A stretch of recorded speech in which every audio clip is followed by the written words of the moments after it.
我會叫呢個減脂成飽。希望食完之後仲有咁大隻。又有 Cindy 姐又要飲紅啦，跟住咧就多咗兩位陰陰啊，陰陰係啦，M 成日都見啦，係啊，我哋飲紅咧再進多步啊！我哋而家自己聯絡啲餐廳，同佢講，你可唔可以做嗰啲嘢俾我哋食？呢樣嘢係一直香港都係好難揾到嘅。到啦，蝦肉豆腐花，將豆腐花加入豆漿、蝦米菜脯、蝦皮、青葱、花生、豉油就會變成即係鹹豆花啦。食西粥啊？哦，食粥咁。食粥啊？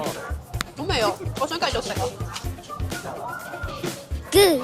好好味，菜脯、蝦米、花生嗰個味好出嚟，好好味喎！呢個真係，幾多碗得唔得？呢個係少食咯，早餐嘅話就可能要多啲，因為呢個 size 咧，我哋唔係好夠啊。出呢個 size 俾Jim 撚嘅咯。哇！其實公正果今日有出現啦。哇！再加啲豆漿。OK。而家睇到片尾，即刻話俾你聽邊間分店可以食到呢個鹹豆花。啲線幾大？咁大桶豆腐花400g 豆腐花。400g 豆花。喂，點啊？然後有200g 豆漿。哇！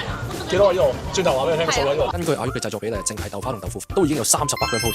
呢個辣椒粉唔係好辣㗎咋？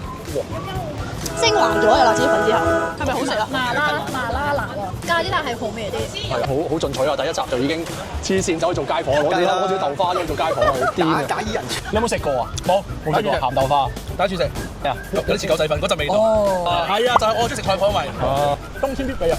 佢其實係好高蛋白質嘅。我都希望食完之後仲有咁大隻。真係好似狗仔粉。我中意加辣喎，其實。好多。仲有冇啊？